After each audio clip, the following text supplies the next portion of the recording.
Muy buenas noches, amigos Radio Escucha. Muchas gracias por sintonizar su programa Energía, Combustibles y Más. Hoy, una vez más, martes 10 de enero del 2023. Estamos iniciando un nuevo año y venimos cargados de muchas ideas y proyectos nuevos en su programa, para abundarle tanto en energía y combustible como en varias áreas que impactan en el bolsillo de las familias, de los comercios y de las industrias. Por eso, el IMAS de nosotros. Bueno, muy buenas noches de parte de Luis Ramón y así mismo saludo a mis compañeros. Vamos a comenzar con la dama, Dolly Cruz. ¿Cómo estás? Muy buenas noches a todos los radioescuchas, a mis compañeros, a nuestro invitado de hoy.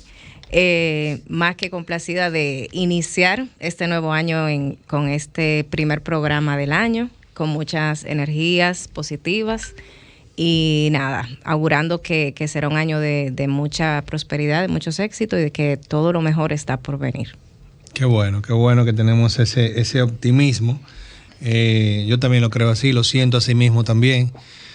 Y bueno, así mismo le digo buenas noches al ingenierazo José Colón Contreras. Adelante, buenas noches a todos los radioescuchas. Muchas gracias, de verdad que complacido. Otro año más. Gracias a Dios aquí colaborando para todo el que nos escucha.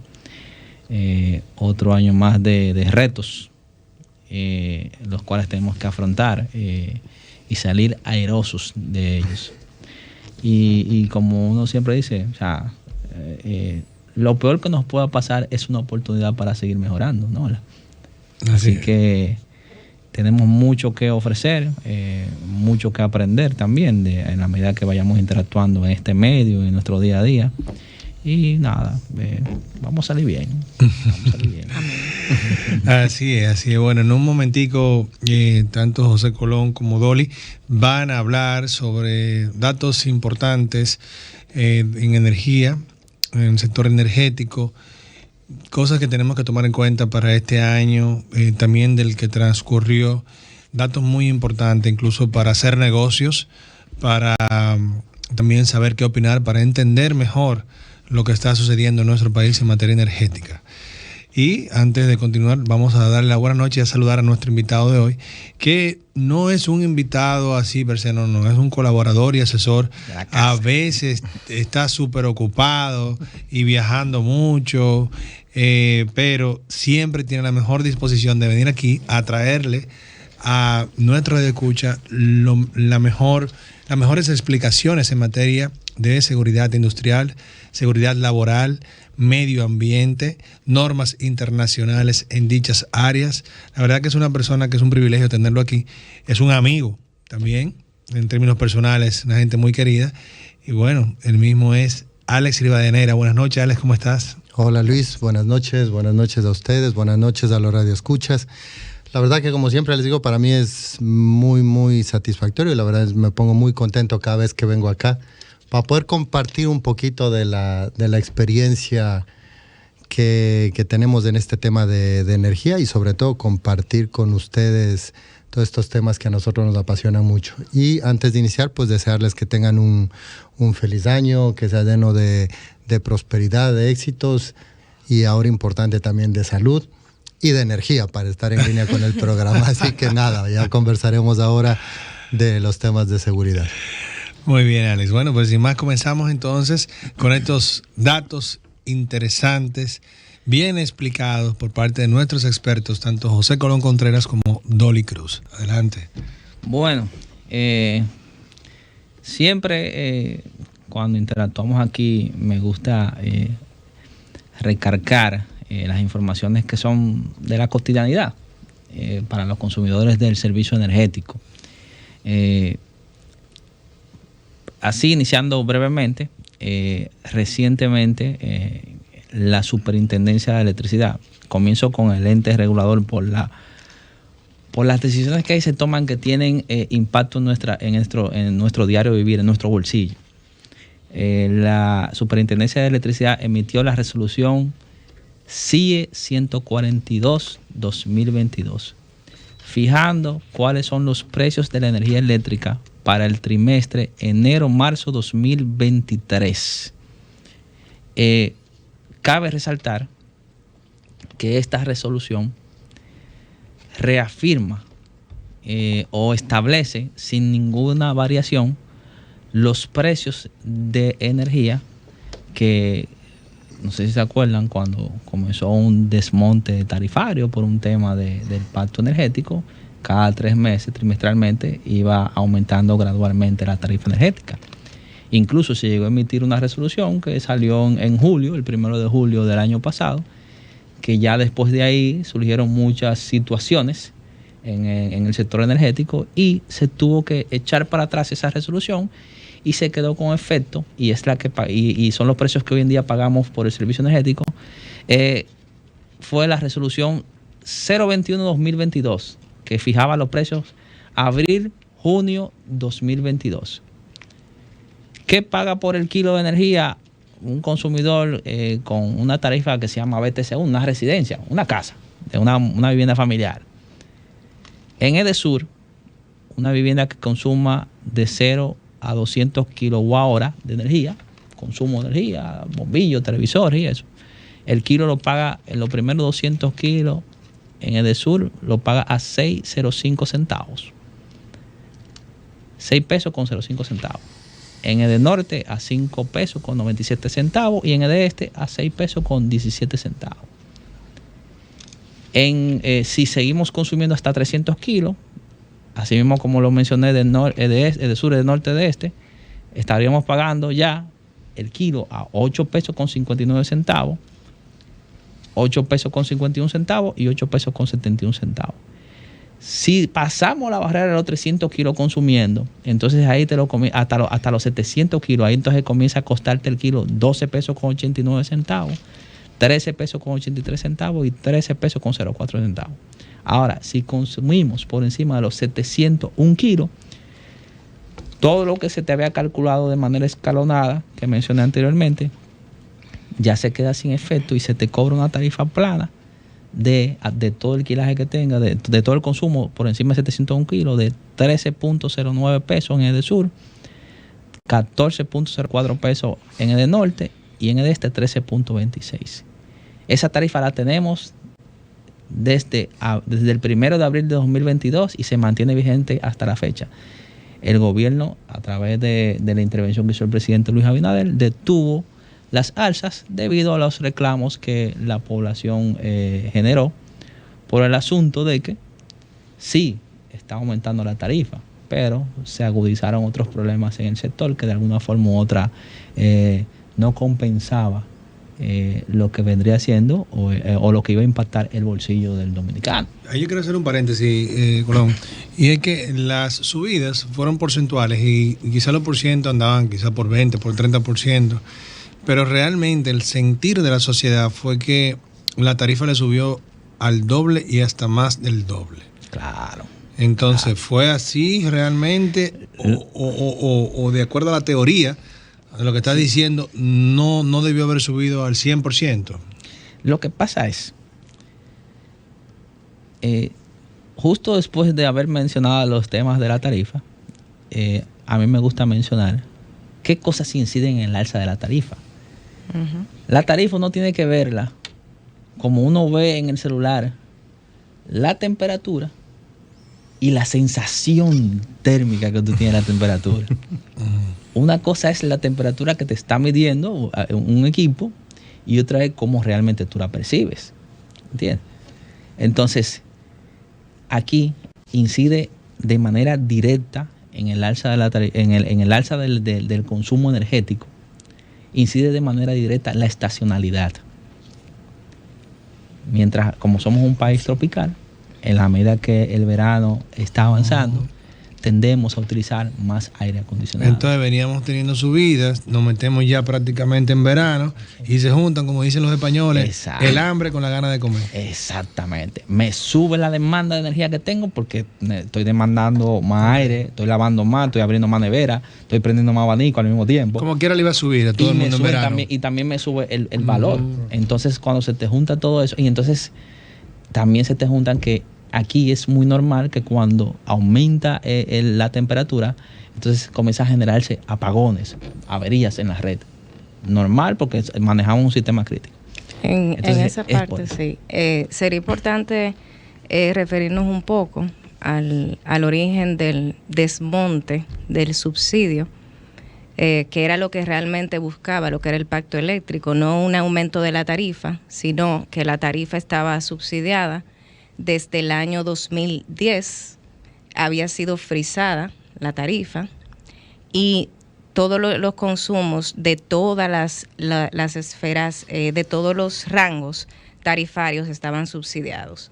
El objeto del pacto eléctrico era iniciar un desmonte del subsidio con el fin de que lo que se dejaba de aportar a la tarifa eléctrica del consumidor final pudiera ser retribuido a las empresas distribuidoras para que éstas mejoraran la calidad del servicio, hicieran lo que eran la mejora de las redes, disminuyeran, o sea, hicieran una serie de cambios administrativos para eficientizar la empresa distribuidora y que eso se tradujera en un beneficio para el consumidor final. En el primer proceso, o sea, en el primer periodo, que fue en noviembre-diciembre, no se sintió tanto lo que es el aumento de la tarifa o el desmonte del subsidio, porque los precios de los combustibles, que es el que compone el 80% de lo que compone la tarifa final, no estaban, o sea, estaban equilibrados. Cuando en enero, febrero, inicia el tema de Ucrania con Rusia, inicia lo que es el alza de los combustibles. Por eso, en el periodo de abril-julio, que fue el segundo trimestre, se toman como referencia los 2 meses anteriores de la compra de los combustibles para la fijación de ese trimestre. Cuando viene este periodo de abril-junio, ya se toman los combustibles de febrero.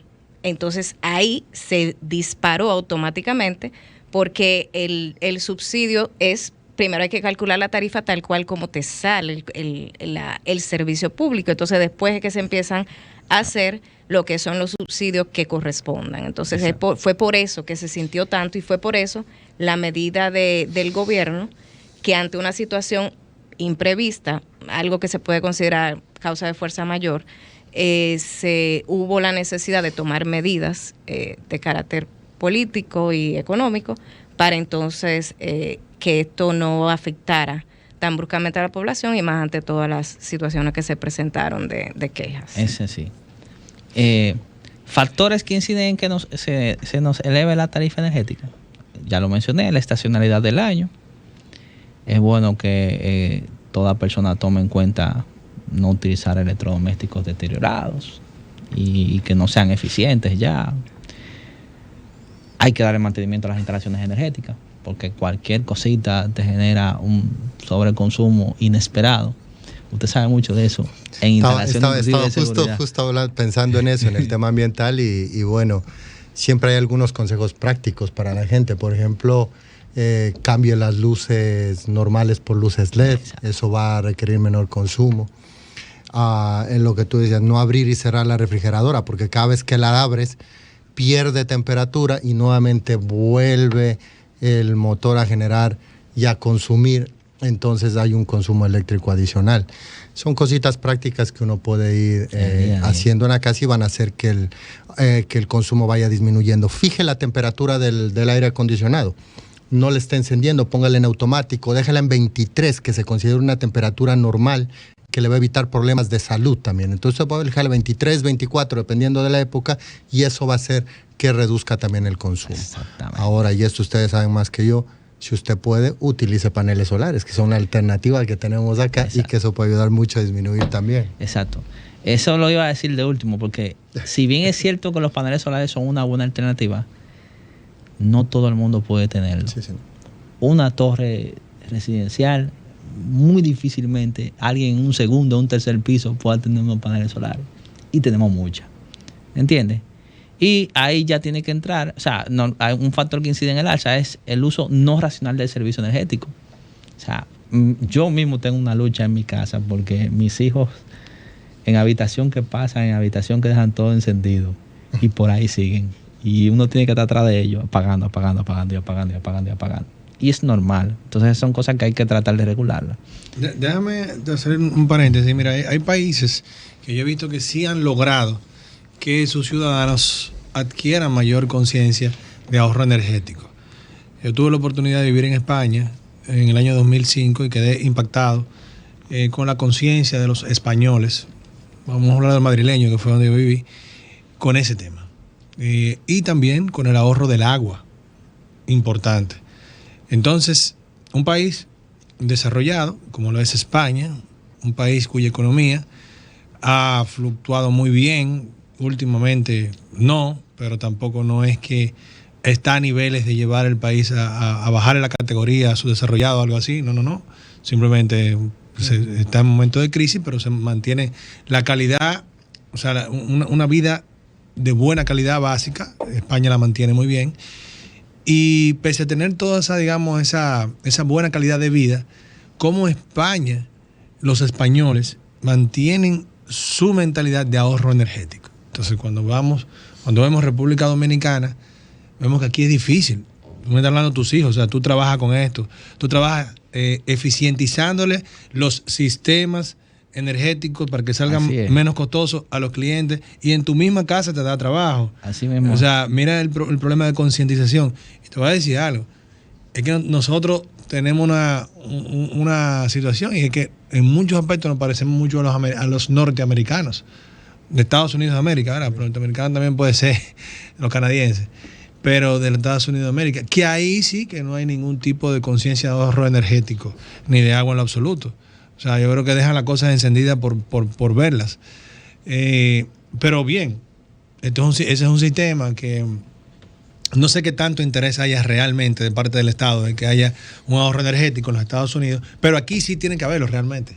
Porque nosotros no tenemos ningún negocio aquí en la República Dominicana con el tema energético. Así mismo. Tenemos que comprarlo todo. Entonces, ojalá que el gobierno dominicano si se ponga más los pantalones en una campaña para transmitírselo al pueblo dominicano, a todos los ciudadanos, de la importancia del ahorro energético y del mismo ahorro también del agua. Continuando en la misma línea que estamos, y es bueno que todos presten atención con respecto a estas informaciones. Miren, ahora voy a mencionar así de manera breve, pero con algunos detalles, temas de mucho interés que emitió el ente regulador, de mucho interés tanto para los que son ejercen profesionalmente la ingeniería en la parte técnica, en la parte eléctrica, los que son consumidores, y también de interés general para el que quiere invertir o lo que sea. La Superintendencia de Electricidad, entre los meses de noviembre y diciembre, realizó una serie de vistas públicas y emitió unos documentos regulatorios. Quizás no lo diga en orden, pero en el orden de la numeración, pero sí lo voy a mencionar de manera ordenada. La superintendencia emitió lo que es el reglamento mediante la resolución CIE 137-2022 y la CIE 138-2022.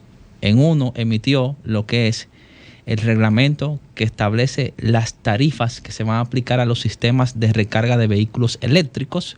O sea, es un documento cortico, un reglamento cortico, y ahí te dice cómo se establece, cuáles son las tarifas asociadas para pagar por la energía que tú vas a utilizar para cargar un vehículo eléctrico.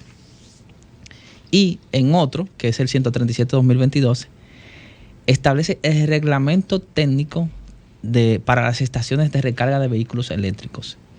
Ahí te dice los tipos de cargadores, cómo es la tramitación que debes de hacer para instalarlo, tanto los documentos que tú tienes que someter ante un ente, como en este caso la distribuidora. Establece también que, un ejemplo sencillo, una plaza comercial que tenga cargadores eléctricos, esa va a ser lo que es un gestor de carga. ¿Entiendes? Entonces, no se va a ver el cargador como un ente individual. Un cargador individual va a ser aplicado a o sea, si tú tienes un vehículo eléctrico, Luis, y tú tienes un cargador en tu casa, tú vas a ser una persona individual con un cargador eléctrico y vas a tener una tarifa, o sea, vas a tener que sacar un contrato y tener una tarifa para tu vehículo eléctrico. Pero si tú eres una plaza comercial o algo por el estilo, entonces la plaza comercial va a ser el intermediario entre el ente distribuidor y el cliente o el que consume, por así decirlo. Ese va a ser el responsable de todo. Entonces, ese reglamento está muy clarito, está bien detallado con respecto a la tipificación de los tipos de cargadores, su funcionamiento, cómo se le da inclusive mantenimiento a la instalación. Está todo completamente detallado de técnicamente qué tienes que hacer para la instalación, para el mantenimiento y la operación de una estación de carga. Y en otro tienes cómo va a ser que se van a aplicar las tarifas. Hay una labor muy ardua que tienen que hacer las distribuidoras para lograr tener clasificado e identificado todos los propietarios de vehículos eléctricos para así poder darle seguimiento y aplicarle la tarifa correspondiente. Esta es una tarifa que no es subsidiada, es bueno que se tome en cuenta, no hay un escalón de tanto consumo, tanto no.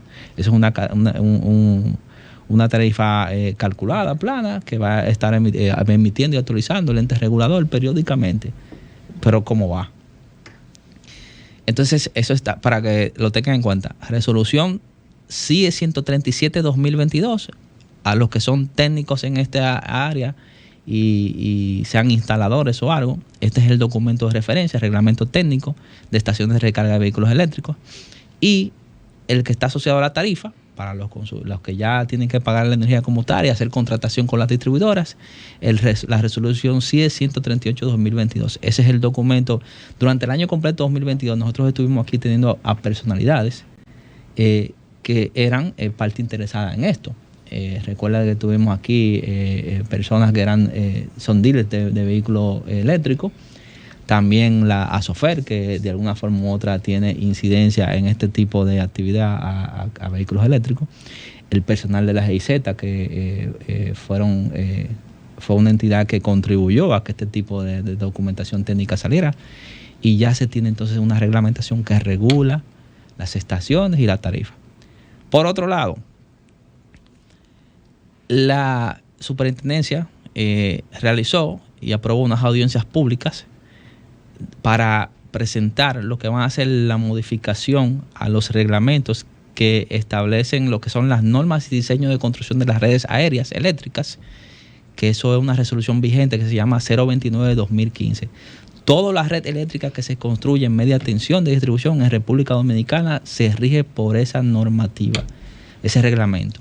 Y la tramitación ante una distribuidora se hace a través del reglamento 030-2015. Entonces, a través de las resoluciones 126 y 127 del 2022, la superintendencia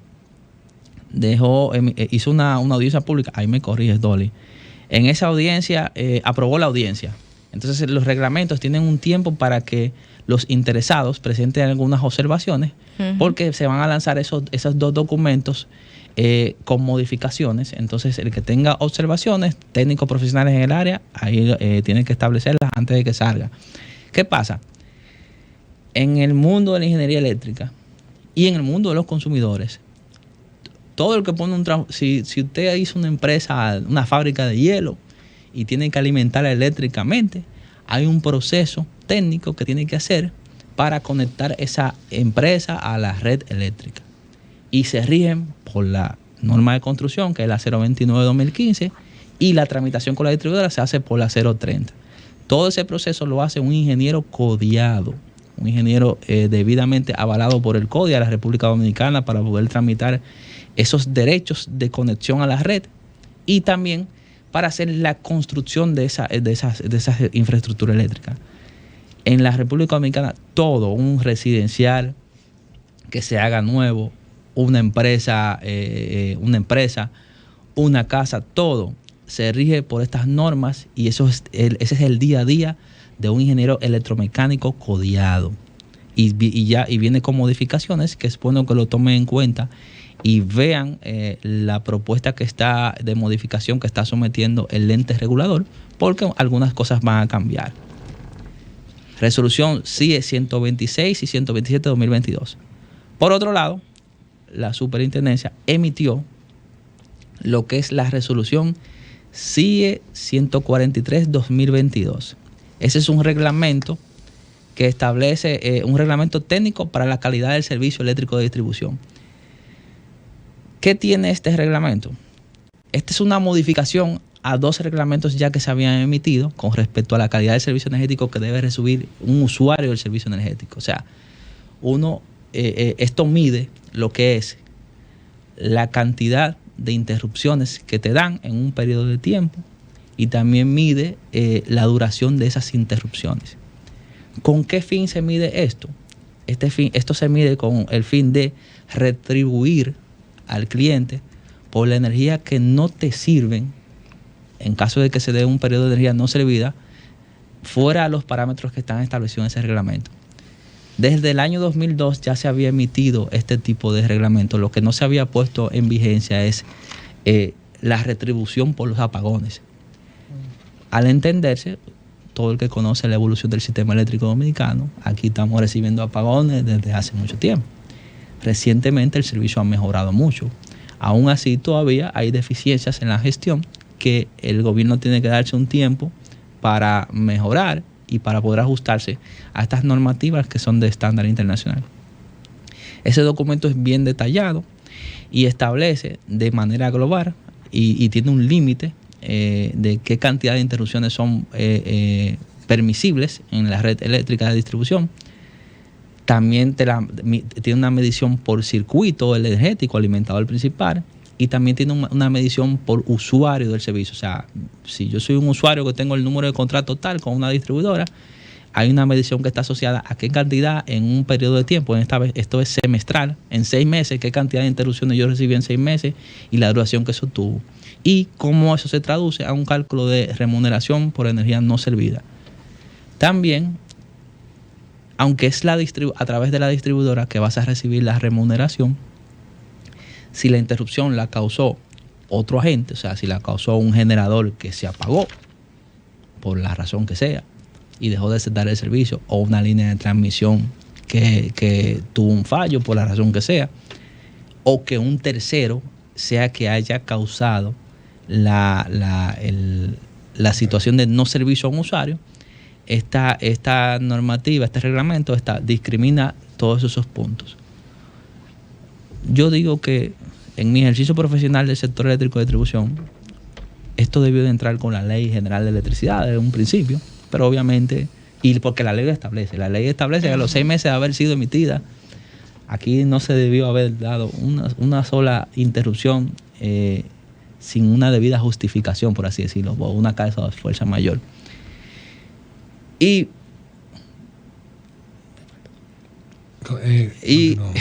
es bueno que, en fin, eso es una resolución que le toman en cuenta a usuarios para que de alguna forma u otra puedan entender los derechos que tienen en cuanto al servicio que van a recibir. Dura un tiempo para implementarse. Hay un año que es de conocimiento de los agentes del negocio y los usuarios. Hay otro año que es de implementación. Hay otro tiempo, unos 6 meses de ajustes, hasta que se ponga en vigencia completamente. Y eso va a ser algo que debería generar una mejoría en el servicio sustancialmente. Le paso la palabra a Dolly Cruz. Bueno, siguiendo con el análisis de los reglamentos que han sido emitidos, bueno, las propuestas de reglamentos nuevos y de propuestas de modificaciones normativas, realmente el ente regulador tiene una tarea ardua que hacer, porque ahora mismo está en un proceso de observaciones, de tomar las observaciones y compartir con los grupos de interés lo que tiene que ver, socializar con estos grupos de interés las propuestas de modificaciones normativas.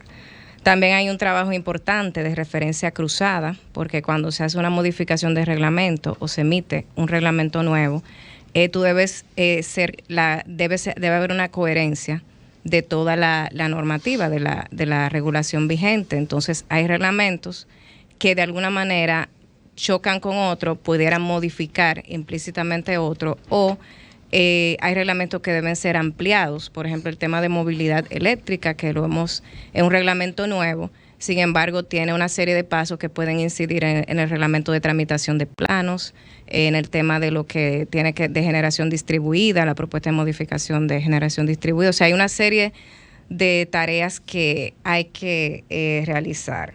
Igualmente, en ese de reglamento de movilidad eléctrica está el tema de la responsabilidad de los agentes, de los gestores, porque esa responsabilidad ahora mismo recae sobre las empresas distribuidoras. Sin embargo, la empresa distribuidora de alguna manera va a delegar implícitamente en ese gestor una labor de distribución o comercialización. Sin embargo, tiene que quedar claramente definida la responsabilidad de ese agente frente al tercero, frente al usuario. Porque si tú no tienes una responsabilidad directa de un órgano que te pueda fiscalizar, ¿cuál garantía va a tener el consumidor final si, por ejemplo, se le daña una batería del vehículo? O sea, hay una serie de elementos que se deben considerar que puedan proteger al consumidor final. También los elementos más importantes que se pueden destacar desde el punto de vista regulatorio y legal del año 2022 fue que no hubo instalación de energía base en el año 2022 porque lamentablemente habían proyectados 3 procesos de licitación, que uno de 900 megavatios de generación instalada, otro de 800 megavatios que fue una licitación que quedó cancelada, y la de 400 megavatios que al día de hoy, aunque fue una licitación de emergencia, ninguna de las 2 adjudicatarias del proceso en día de hoy no están instaladas en el parque de generación. Tengo entendido que ha habido un tema de permisología, de dificultad en la tramitación, que ha ralentizado el proceso. Yes. Igualmente, hay un reto. ¿Cuáles son recomendaciones que debe observar tanto todas las entidades para que el sector eléctrico pueda tener una visión para este año 2023? Hay un plan indicativo anual que tiene que tener todas las empresas distribuidoras. Anualmente tiene que hacer una proyección de su demanda y de los próximos 5 años y cómo va a abastecer esa demanda. El último que se realizó fue en el año 2020, cuando iniciaron los procesos de licitación, por lo que entiendo que este es el momento de revisar ese plan indicativo anual que debe estar a cargo de las empresas distribuidoras. Igualmente debe haber una coordinación entre las instituciones del sector. Eso es definitivo, una necesidad y una urgencia, porque los usuarios del sector muchas veces percibimos que no hay coherencia entre las instituciones cuando tú vas a tramitar a realizar algún proceso. Está también el plan de expansión de TET, especialmente en lo que es la zona sur, que muchas veces se hace el plan y el plan no se ejecuta. Sin embargo, tú tienes por un lado un sinnúmero de empresas que están listas para inyectar o tienen interés en desarrollar, sobre todo en el tema de las energías renovables, y no tienen dónde evacuar su energía. Entonces, tiene que haber una labor coordinada. Igualmente, algo que se trató en un programa anterior para las empresas distribuidoras, revisar los contratos que tienen tanto con EGEGIT como con Punta Catalina, o sea, los contratos que sean directos que puedan tener las empresas distribuidoras, que no son el resultado de procesos de licitación, y que los precios de estos contratos puedan ser revisados por las empresas distribuidoras y preferiblemente de la mano con el ente regulador. Aunque ahí hay algo que mencionamos un día un programa con Ignacio de compra y venta de energía. Si esa energía que no fue comprada directamente de generación y no fue licitada, no se reconoce en tarifa. Sí, pero si es porque es para suministrar a usuarios no regulados de la sede, hay una brecha legal ahí que se puede aprovechar. O sea, no sé. Eso es siempre algo y cuando lógico. sea el resultado de la parte de generación, del 15% que está reservado obviamente. Para la generación, entonces... Es un tema amplio. Es un tema, no, y más adelante, que lo tenemos ahí en Q, está el tema de hablar de la ley que suprime a la Corporación a la CDEE, Corporación Dominicana de Empresas que Eléctricas. crea una empresa privada, bueno, una empresa privada de carácter público, o sea, con el accionista mayoritario público, que expresamente indica que la generación de esta empresa no va a estar sujeta a proceso de licitación cuando sea para las empresas distribuidoras, entre otros temas que son importantes que veamos más adelante. Muy bien, muy bien. Pues, Sol 106.5, con la mayor variedad de contenido, información, entretenimiento e interacción en una sola estación. Cobertura total, disponible para ti en la radio y en las plataformas digitales. Somos Sol 106.5, la más interactiva.